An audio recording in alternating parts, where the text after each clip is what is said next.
TLP का कारकुन है उसको ये सोचना चाहिए कि वो तहरीक लब्बैक के साथ खड़े क्यों हैं, कि उनको कब तक तहरीक लब्बैक के साथ खड़ा रहना है। बिस्मिल्लाहिर्रहमानिर्रहीम। अस्सलाम वालेकुम नाज़रीन, मेरा ख्याल है कि तहरीक लब्बैक का जो मुश्किल वक़्त है वो अब शुरू हुआ है। हाफिज़ साद रिजवी साहब का जो असल इम्तिहान है ना वो अब शुरू हुआ है। उसने फ़ेज़ 1 का तो खंदा पेशानी से सामना किया, पहले स्टेप तो वो पास कर गया, क्रॉस कर गया। अब दूसरा स्टेप है जो इंतहाई मुश्किल है। जो जो तहरीक लब्बैक का इन्फ्लुएंस बढ़ता जा रहा है तो उसी तरह तहरीक लब्बैक के ऊपर प्रेशर भी बढ़ता जा रहा है। हाफिज़ साद रिजवी साहब का इम्तिहान सख्त होता जा रहा है। अब हाफिज़ साद रिजवी साहब को सख्त फैसले करने पड़ेंगे। उसके अलावा अपने ऊपर, पार्टी के ऊपर जो तनकीद होगी उसका भी सामना करना पड़ेगा, और बड़ी बड़ी हाई लेवल की जो साजिशें होंगी उनका भी सामना करना पड़ेगा टीएलपी को और हाफिज़ साद रिजवी साहब को। और कोई भी लीडर है तो वो बड़े बड़े फैसले, उसके बाद साजिशों को नाकाम करना, तनकीद बर्दाश्त करना वो तब कर सकता है कि जब उसके कारकुन साबित कदम रहें। कारकुन के अंदर कोई दरार नहीं आनी चाहिए, उनको कंफ्यूज नहीं होना चाहिए कारकुनों को। जब तक वो साबित कदम रहेंगे तो कोई भी लीडर है वो नाकाम नहीं हो सकता है, अपने फैसले वो खुले दिल से कर सकता है। लेकिन जब उसको मालूम पड़ जाए कि मेरे जो कारकुन हैं वो उनमें कंफ्यूजिंग पाई जाती है, वो डबल माइंडेड हो रहे हैं, अंदर से पार्टी के अंदर से तनकीदें शुरू हो गई हैं, सोशल मीडिया का दौर है, कारकुनों ने तनकीद करना शुरू कर दिया है, तो फिर लीडर के लिए आगे चलना मुश्किल हो जाता है। अब नाजरीन, जो टीएलपी के कारकुन हैं उनको करना क्या चाहिए, क्योंकि अब जो ही तहरीक लब्बैक अब अमली तौर पर सियासत में आगे जा रही है, जूं वो आगे जाएगी तो ये सब चीज़ें बढ़ती जाएंगी, साजिशें बढ़ती जाएंगी, तनकीद बढ़ती जाएगी, फैसले करने मुश्किल हो जाएंगे। तो आगे आने वाले वक्त के लिए टीएलपी के कारकुन को क्या करना चाहिए? तो सबसे पहले जो टीएलपी का कारकुन है उसको यह सोचना चाहिए कि वो तहरीक लब्बैक के साथ खड़े क्यों हैं, यानी कि शख्सियात की बुनियाद पे खड़े हैं या किसी नजरियात या मंशूर की वजह से खड़े हैं। दूसरी बात यह है कि उनको कब तक तहरीक लब्बैक के साथ खड़ा रहना है, कब वो सोचेंगे कि नहीं यार अब नहीं, बस। ये भी दूसरी सियासी जमातों की तरह निकले हैं, हाफिज़ साद रिजवी साहब भी दूसरी लीडरों की तरह निकला है, अब हम इसके आगे नहीं जा सकते। तो वो कौन सा स्टेप होगा, वो कौन सा लेवल होगा कि जब जाके कारकुनों को परेशानी होनी चाहिए, उनको सोचना चाहिए कि यार अब मेरा ख्याल है कि हमको आंखें बंद करके इस पार्टी को सपोर्ट नहीं करनी चाहिए, वो उनको मालूम होना चाहिए। और तीसरे नंबर पे कारकुनों को यह मालूम होना चाहिए कि किसी पार्टी को ख़त्म करने के लिए, किसी पार्टी को बदनाम करने के लिए, उसको कमज़ोर करने के लिए साजिशी लोगों के पास जो आखिरी हथियार होता है वो कौन सा होता है। ये तीन चीज़ें किसी भी पार्टी के कारकुनों को अच्छी तरह मालूम होना चाहिए।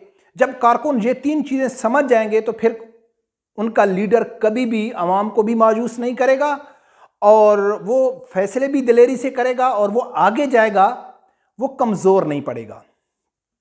तो नाज़रीन, सबसे पहले तहरीक लब्बैक के कारकुनों को यह सोचना चाहिए कि हम नज़रियात की, यानी कि जैसा कि पीटीआई या दूसरे सियासी लोग हैं वो शख्सियात की बुनियाद पर सपोर्ट करते हैं लीडरों को, ना कि नज़रियात की बुनियाद पर।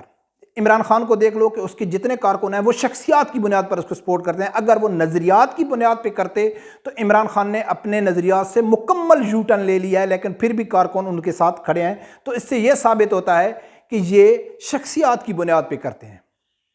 लेकिन अच्छा कारकुन वो होता है कि जो नज़रियात की बुनियाद पर किसी को सपोर्ट करता है, जैसा कि तहरीक लब्बैक के नज़रियात हैं, उनका मंशूर है कि यार हम नामूस रिसालत का दफ़ा करेंगे, हम ख़त्म नबूवत का दफ़ा करेंगे, हम निज़ाम मुस्तफ़ा सल्लल्लाहु अलैहि वसल्लम नाफिज़ करेंगे, ये उनका मंशूर है। इसकी वजह से कारकुन उसको सपोर्ट करते हैं। उसके बाद हाफिज़ साद रिजवी साहब है, या उससे पहले अल्लामा खादिम हुसैन रिजवी रहमतुल्लाह अलैह थे, अल्लाह ताला उनको जन्नतुल फिरदौस में आला मकाम अता फरमाए, वो चला गया। साद रिजवी साहब आ गया, अल्लाह ना करे साद रिजवी साहब नहीं रहता है, जैसा कुछ दिन उसकी उम्र है, तो फिर कौन आता है?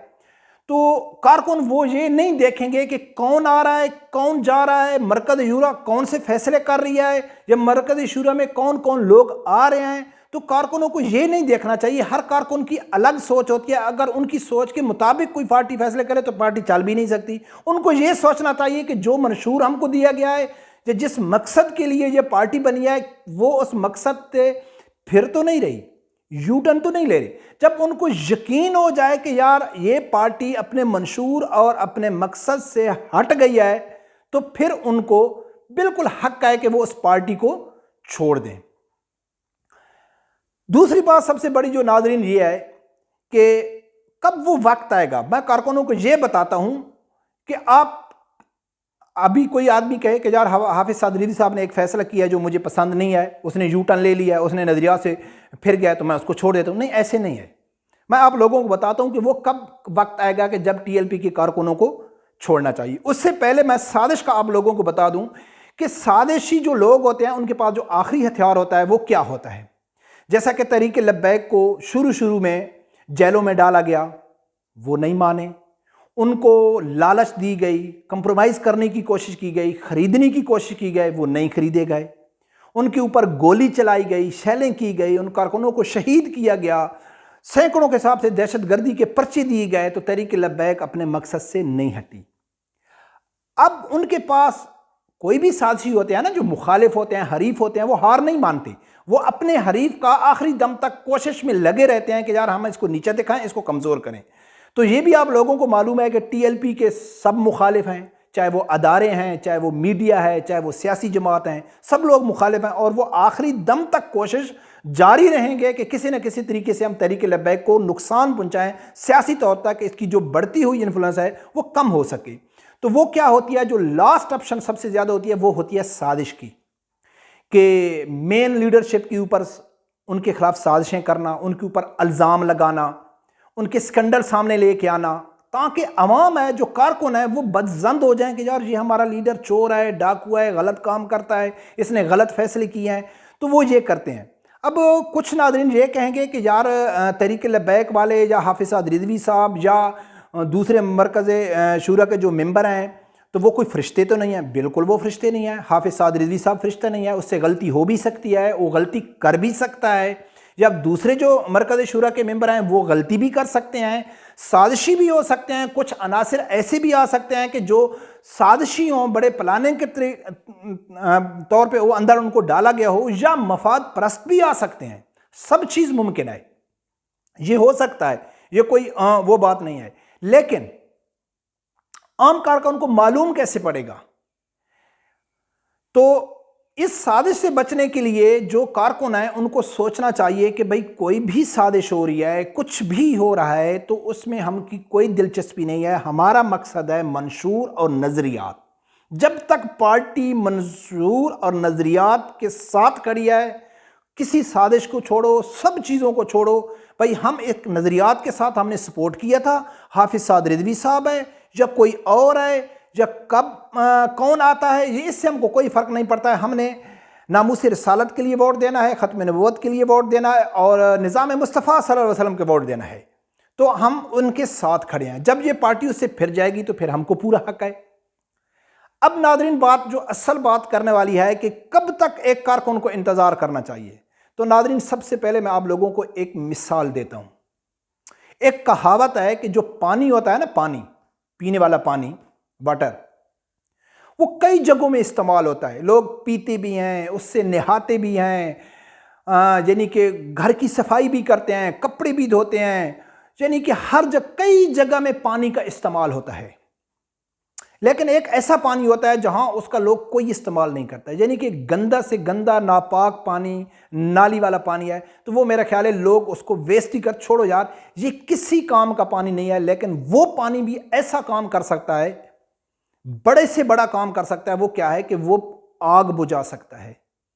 यानी कि एक मिसाल है, गंदा से गंदे पानी से भी आप आग बुझा सकते हैं। अब तहरीक लब्बैक ने एक मंशूर दिया है कि हम ये काम करेंगे, या हम किसी सियासी पार्टी से इत्तेहाद नहीं करेंगे, किसी के साथ कंप्रोमाइज़ नहीं करेंगे। ये उन्होंने मंशूर, अपना मकसद आवाम को दे दिया है। लेकिन अभी तक तो नहीं लगता है, लेकिन हो सकता है कि आगे वाले वक्त में इनको किसी के साथ कंप्रोमाइज़ करना पड़े, किसी के साथ इत्तेहाद करना पड़े, और कारकुन कहें कि यार ये तो उन्होंने तो यूटर्न ले लिया है, ये तो अपने नज़रियात से फिर गए हैं। नहीं, ये किसी कारकुन के पास की नहीं है कि वो फैसला करे कि पार्टी को क्या करना चाहिए, क्या नहीं करना चाहिए। उनका एक फोकस होना चाहिए मंशूर के ऊपर। अब मैं मिसाल जो पानी की आप लोगों को दी है, तो अगर इमरान खान की पार्टी है, नवाज शरीफ की पार्टी है या कोई और पार्टी है, वो इस टाइम क्या कर रही है, लेकिन अगर खुदा ना खास्ता तहरीक लब्बैक मुकम्मल तौर पर वो यानी कि अपने मंशूर से फिर जाती है, यानी कि उसने दूसरी पार्टियों के साथ कंप्रोमाइज़ भी करना शुरू कर दिया, या वो ख़त्म नबुव्वत का उन्होंने नाम लेना छोड़ दिया, या नामूस रसालत का उन लोगों ने नाम लेना छोड़ दिया, या रियासत मदीना का नाम लेना उन लोगों ने छोड़ दिया, उनका मकसद सिर्फ कुर्सी बन गया है या सियासत बन गया है, तो एक बात आप लोगों को याद करनी चाहिए कि अगर खुदा ना खास्ता कोई भी मजहबी जमात है, छोड़ो टीएलपी को, कोई भी मजहबी जमात है, मेरा ईमान की हद तक यकीन है, चाहे मेरे मुखालिफ मसलिक वाले भी क्यों नहीं है, मेरा ईमान की हद तक यकीन है कि अगर वो ख़त्म नबुव्वत के ऊपर आवाज़ नहीं उठाएंगे तो कम अज़ कम उसकी जो चेंजिंग है ना, जो उसको तब्दील वो हरगिज़ नहीं करेंगे। समझ आ गई? अगर वो किसी गुस्ताख या नामूस रसालत के ऊपर गुस्ताखी करने वाले को सज़ा नहीं दिलवा सकते या नहीं देंगे, तो कम अज़ कम उस गुस्ताख का सपोर्ट नहीं करेंगे, उसकी हमायत नहीं करेंगे। समझ आ गई? या हुकूमत में आके अगर वो निज़ाम मुस्तफ़ा सल्लल्लाहु अलैहि वसल्लम नाफिज नहीं कर सकते, तो ये गारंटी मैं आप लोगों को देता हूँ कि वो फहाशी भी नहीं फैलाएंगे, वो गैर शरई काम भी, गैर इस्लाम के ख़िलाफ़ कोई इस्लाम मुखालिफ पॉलिसियों के ऊपर कानून साजी भी नहीं करेंगे, जैसे कि ख़त्म नबुव्वत का कानून चेंज करना और बहुत FATF के यानी कि जो बिल हो गए, या IMF के कुछ मायदे, यानी FATF के में आप लोगों को मालूम है कि उनमें कुछ ऐसी शर्तें थीं कि आप लोगों ने मस्जिद को ज़मीन नहीं देनी है, मस्जिद को चंदा नहीं देना है, या जो मस्जिद चंदा इकट्ठा कर रहा है, जो मस्जिद का वो देखभाल करने वाला है, तो वो उसको हिसाब देना पड़ेगा कि भाई 10 रुपये किसने दिए, 5 रुपये किसने दिए, 100 रुपये किसने दिए, या ये मस्जिद के लिए जगह किसने दी, जिसने जगह दिया है तो भाई आओ हिसाब दो कि ये जगह आप कहाँ से लिया है, या स्पीकरों के ऊपर पाबंदी हो गई, या उलमा अकराम के ऊपर पाबंदी हो गई। तो ये तो गारंटी है कि अगर वो दीन नाफिज नहीं कर सके तो कम अज़ कम इस्लाम के ख़िलाफ़, मज़हब के ख़िलाफ़, अल्लाह और अल्लाह के रसूल के कानून के ख़िलाफ़, उनके अगेंस्ट तो हरगिज़ ये नहीं करेंगे। लेकिन ये मैं आप लोगों को क्यों बता रहा हूँ? इसलिए नहीं कि मैं कहता हूँ, मेरा यकीन है कि कोई भी मजहबी जमात, ख़ासकर जो TLP है, वो नहीं करेंगे ऐसा। उनका मकसद, लोग भी उनके इसलिए आ रहे हैं, लेकिन मैं आप लोगों को एक लेवल बता रहा हूं कि आपको कब तक उस पार्टी का साथ देना चाहिए, तब जाके अगर आप इस हद तक जाएंगे, पार्टी को सपोर्ट करेंगे और उनके फैसलों को मानेंगे, एक दायरे में रहकर, एक यानी कि एक हद तक, यानी कि जब तक वो नज़रियात और मकसद अपने के साथ खड़े हैं, तो फिर आपके लीडर को, आपकी पार्टी को आगे जाने से कोई नहीं रोक सकता है। और इंशाअल्लाह वो वक्त बहुत जल्द आएगा जब पाकिस्तान में निज़ाम मुस्तफ़ा सल्लल्लाहु अलैहि वसल्लम नाफिज हो जाएगा, जब हमारे मुल्क में शरई कवानीन आ जाएंगे, अल्लाह का कानून होगा, तो फिर ये मसले सब 20 के बीच में आ जाएंगे। महंगाई हो गई, बेरोज़गारी हो गई, लाकानूनियत हो गई, अमीर गरीब के लिए अलग कानून हो गया, ये यानी कि अफसरशाही हो गई, ये सब उसके अंदर आ जाते हैं। जो शरई कानून होता है ना, फिर जब शरई कानून आ जाएगा तो फिर ये सब चीज़ें ख़त्म हो जाएंगी। अगर ख़त्म नहीं होंगी तो इसका मकसद है कि शरई कानून पाकिस्तान में नहीं है। रब परवरदिगार से यही दुआ है कि अल्लाह ताला हर आदमी को हक़ सच सुनने की और उसके साथ खड़े होने की तौफ़ीक़ अता फ़रमाए। अल्लाह हाफ़िज़।